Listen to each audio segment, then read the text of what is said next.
Także teraz bardzo proszę o pytania do wszystkich naszych panelistów i do pani dyrektor Ingrid Deltendre. Bardzo proszę. Michał, proszę bardzo, Michał Komar. No proszę bardzo.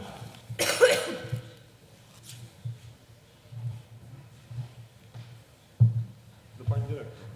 To jest prośba do pani dyrektor. Pani pięknie w swoim przemówieniu przypomniała Il Gattopardo, Lampedusy i ten cytat, że wszystko musi się zmienić, aby zostało tak samo. I to się w przypadku Sycylii udało. Struktura własnościowa na Sycylii od czasów Garibaldiego nie uległa zmianie. Okej. No ale dzisiaj pojawiły się dzisiaj 2 nowe aplikacje, a jutro 4 nowe aplikacje do sygnału cyfrowego. I wszystkie wyspy utonęły, nawet Wielka Brytania utonęła. I boję się, a ja jestem stałym słuchaczem i odbiorcą nadawców publicznych, Polskiego Radia, Polskiej Telewizji, BBC. Więc niektóre stacje mają ułatwienia, niektórzy nadawcy mają ułatwienia, ci, którzy działają na wielkim obszarze językowym. To oczywiste. A co się stanie ze stacjami nadającymi na małych obszarach językowych? Litwa, Czechy, Polska też jest małym obszarem językowym. Jakie pojawią się trudności z taką funkcją, która jest dla mnie fundamentalna, z dbaniem o tożsamość kulturową, o tożsamość narodową, o tradycję. W jakiej mierze to jest możliwe?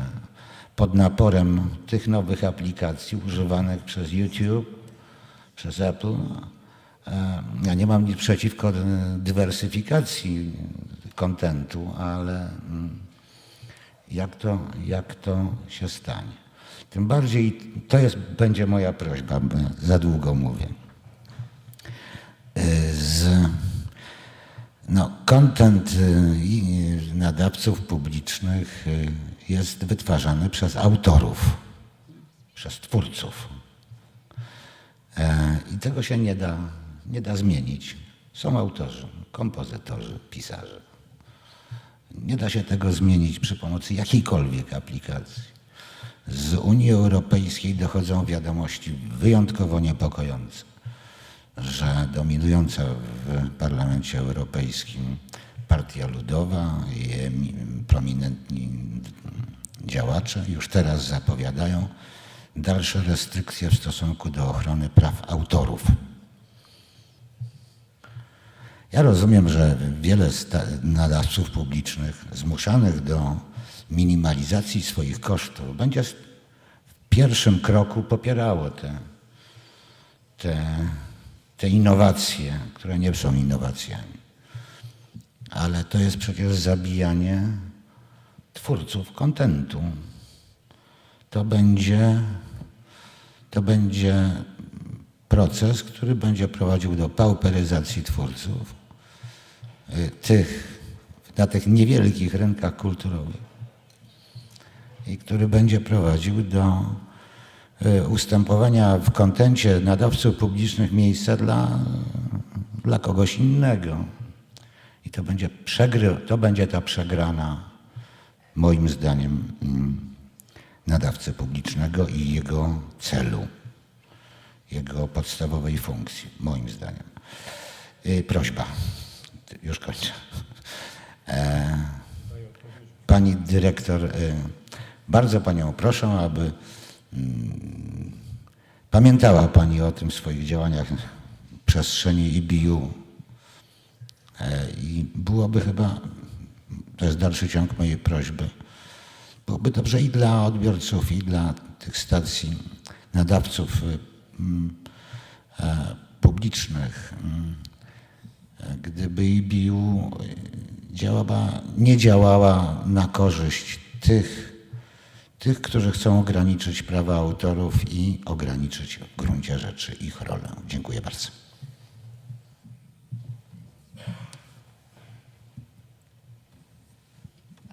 Well, there's a whole set of questions and remarks and comments. Basically, maybe just 2 or 3. I tried to answer the question also in it. I think, first of all, when you look what happens to the newspaper industry, you see that the market alone is probably not going to sustain a rich cultural, let's say, production. And I think the longer we see what happens in the broadcasting industry, the more evidence we also have that the market alone is not actually providing the funds to do this. And this is why I believe that public service broadcasting has a future, and even the political establishment knows that, especially with regard to smaller markets, where there has never been the possibility to have sort of a rich commercial broadcasting environment where good production was produced. Especially not with regard to fiction, for example, or orchestras or whatever. So I think this is the first thing. We have the evidence, the market alone is not doing it. We need to have sort of an intervention. The second is, of course, what do we make out of the technology? Because technology is a threat, but there's also an opportunity. You can reach people much more. There is more video, there's more music listened than ever before. And I believe also that there is more money spent for videos, for film, for watching films, and for listening music than ever before. I think what is crucial is that the broadcasters nowadays don't make the same mistake as the music industry. Thinking now there is an internet, let's block everything, because then you encourage piracy, and that is exactly what happened. So the position of the European Broadcasting Union with regard to copyright is, yes, we have to protect copyright. We need to pay correctly for the copyright, for the authors, for the creative brains, because without that, nothing is going to happen. But we should make it legally available as on many platforms as possible. And this is why we believe we should have a system that actually enables an easy and fast copyright clearance. And this is basically what we lobby for also on the European level. So make use of the new technologies, make use of the possibility that you give, that you have a history of films that are easily, or music productions that are easily available for everybody who wants. Make them available, but have a system in place where you clear the copyright and you fund and pay the people that actually were the ones that made this sort of happen and possible. Thank you very much. Dziękuję bardzo. Kto z Państwa jeszcze? Bardzo proszę, Pani Krystyna Rosłan-Kun, Krajowa Rada Radiofonii i Telewizji.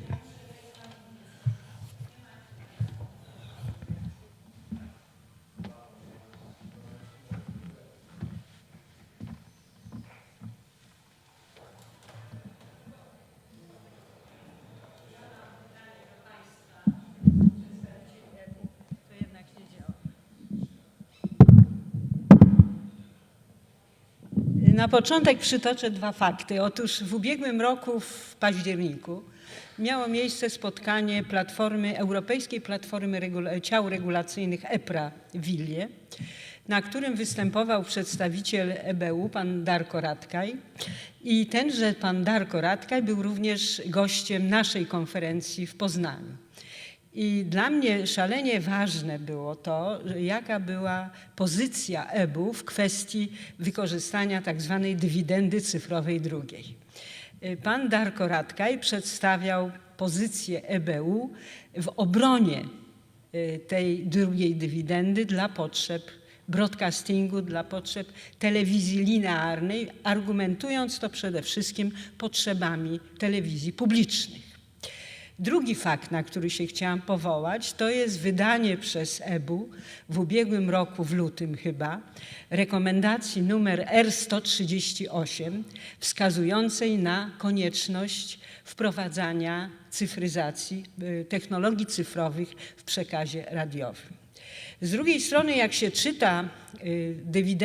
się czyta agendę cyfrową dla Europy, dokument wydany przez Komisję Europejską parę lat temu, to nie ma się wątpliwości co do tego, w jakim kierunku Europa będzie zmierzała. Ponieważ ja uważam, że pozycja organizacji EBU jest w Europie na tyle silna, że jest w stanie pewne rzeczy na Komisji Europejskiej wymuszać. W związku z tym mam pytanie, czy te fakty, na które się powołuje, znajdą w jakiś sposób odzwierciedlenie w Państwa strategii Vision 2020? To ja jeszcze dodam, bo to jest bardzo ważna sprawa, że zainteresowanie Unii Europejskiej, Komisji Europejskiej wyraźnie przesuwa się, to trzeba powiedzieć wprost, do operatorów telefonii komórkowej. To znaczy, że wykorzystanie na mobilny I broadband. nadawcy na tym tracą. I jakie jest stanowisko EBU w tej sprawie rzeczywiście? Yes. Well, first of all, the EBU believes that the digital agenda of the European Commission is very much focusing on telecommunications only. And we think they should, in fact, have a media agenda. Let's say the focus on telecoms only is, in our view, too narrow. It should be much larger. Second, we have, I think, 5 campaign priorities in the EBU. One is digital terrestrial television, or let's say frequency bands that are nowadays used for digital terrestrial television. The second one is digital radio. We have a third one, which is smart radio. And then we have 2 other ones with regard to media regulation. But let's focus on the 3 of them. Digital terrestrial television is in many countries still, and we have seen in the presentation today before, a very important platform for many households. And 37% in the UK say this is the only one I'm actually needing and using, the primary one. The same in France and Italy and Spain, and I guess it plays also a crucial role in Poland. It's not the case in all the countries. We must be here very clear. Some of the countries are very much relying on cable.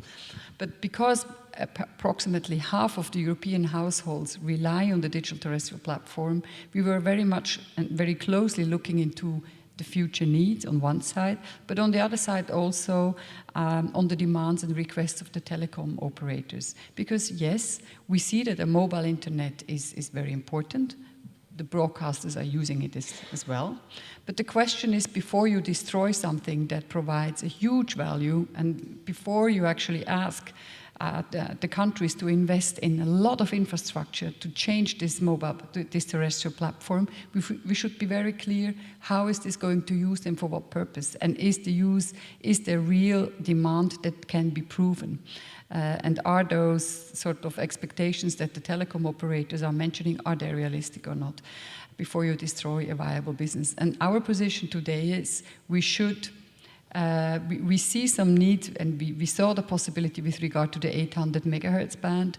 We see that there has been a decision taken on the 700 megahertz to have a co-allocation of frequencies. There, our position is, it has been decided. We will make an effort by having good standards to use the frequencies as efficient as possible. But whenever the change is really needed, we should be compensated for it, because this comes at a huge cost. But we're definitely going to defend the lower bandwidth until the end of 2030, and even maybe longer, because we believe this is a crucial platform. It provides a competition in a highly consolidated market where you have very often one cable operator and one satellite operator, and sometimes these 2 are the same.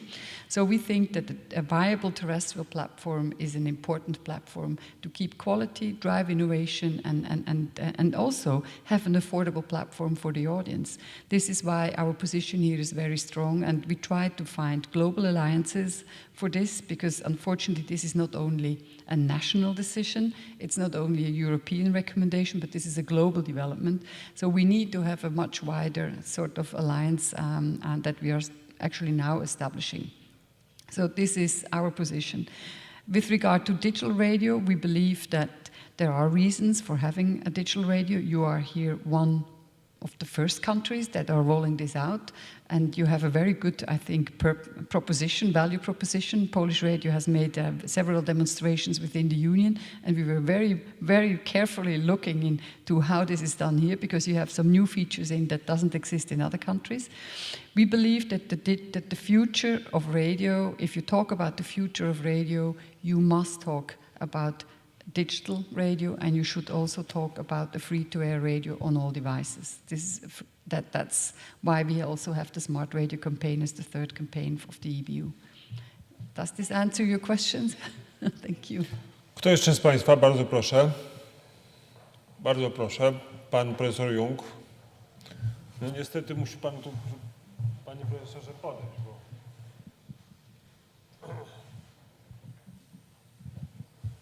Proszę Państwa, bardzo przepraszam, nie mam głosu, go straciłem na konferencji parę dni temu, ale szukałem słowa domena publiczna, public domain, i w kontekście public service nikt z Państwa prelegentów nie powiedział słowa domena publiczna. Czy to była, że tak powiem, omission, czy to było wyrachowanie, że Państwo nie łączą tych dwóch rzeczy, że public service nie oznacza budowania domeny publicznej. Wydawało mi się, że domena publiczna to jest coś takiego, co nam się wszystkim należy jako obywatele Unii Europejskiej, jako obywatele Polski, i jednym z elementów tego public service jest tworzenie, rozszerzanie domeny publicznej. Dziękuję.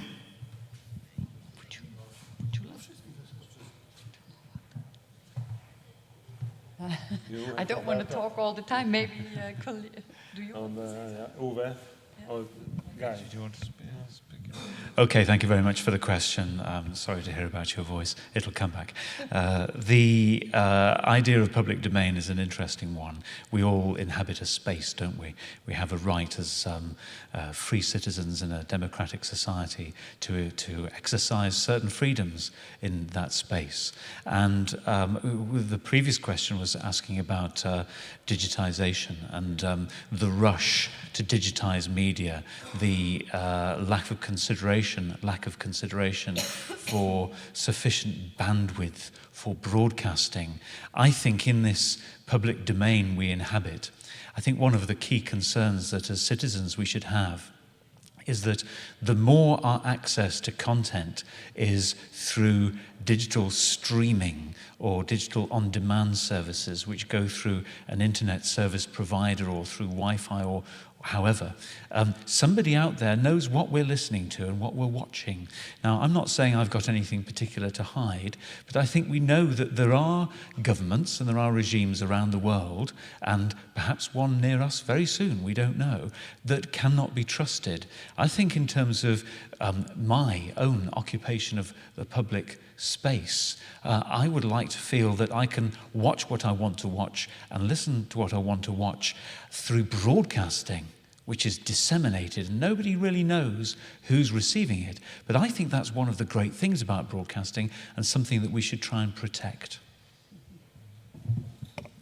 Actually, one of the discussions in Portugal regarding the privatization of one or two channels in the public service media had something to do with public space, because one of the main concerns was not the fact that they were going to alienate one TV channel or one public radio channel. The question was, are we going to give this to another private group? Which kind of private group? Who will be the owner of this new television and radio channel? And that's why the government decided not to privatize, because the candidates for those channels, both in television and in radio, were, well, privately held, but they had some doubts about the real owners of those groups, those companies applying to, or actually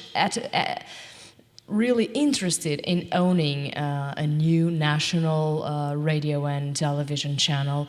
And this economic side of ownership is really, really important when we talk about what do I want to listen or what do I want to watch, and the fact that we have the freedom to choose that, and most of all that we are able to know who's behind that TV channel or that radio channel and what kind of interests they are defending and what kind of objectives they might have in society. Uwe, would you like to add something? Maybe I would interpret the question a little bit differently. And to ask with regard to the future of our public spheres, in order to take it like that, what does actually change within the topography of public spheres? who are the most powerful actors within our public spheres? How fragmented will it be? Will it be serve as a means to make common agreed decisions on the political level, regional, and so on? Your question, my impression was it was a little bit skeptical about these prospects. I'm not belonging to those who think everything will be more positive than before. One thing is clear, most things will be very different. And this is relevant for public service broadcasters. While there is a big advantage, I completely agree with you, the technological restrictions of broadcasting are one of the biggest advantages today, to my impression. I completely agree with that. However, a relevant part of public communication today is done on different platforms and different communication technologies. And public service broadcasting has to take into account these different kinds of public spheres, personal public spheres that are rising, that change the whole process of opinion building. In the former times, we were talking about a two-step flow of communication. Two-step flow, that's ridiculous. It's so many steps that communication, that information takes today within the peer group, within institutional groups, within different subspheres, and definitely platforms and players and intermediaries who are not interested in public communication at all. They earn their money from completely different kind of services, but they are relevant for public communication, so that the description of the ingredients, the main processes of how we constitute public spheres is a major effort. That's why I currently am very thrilled to be in the field of communication research. This is actually one of the things where we have to contribute without just saying, now we have, the times of public spheres are over. They are definitely not, because most users, just a short example to short, a study that we have done, not based on actual user behavior. We asked also young people, what are the most relevant sources of information in order to build your political opinion? And we cannot only say that young people say that's the social web or that's the internet. It depends on what they regard as the potential of the different media. If you ask young people in Germany what is the most relevant, for you personally, your most relevant source of information on your region, on the region where you live in, it's newspapers. What a surprise. It's still newspapers. So looking at this, young people for some services, some functions use newspapers. While for most cases, most functions, they use the internet or different application of the internet. But they also put this into their media repertoire. And taking this together makes the public sphere. Okay, we have to finish this debate. Thank you very much for your coming and for your contribution. Special thanks, Mrs. Ingrid, for coming and your very inspiring contribution. Thank you very, very much. Dziękuję Państwu bardzo za pytania i aktywność.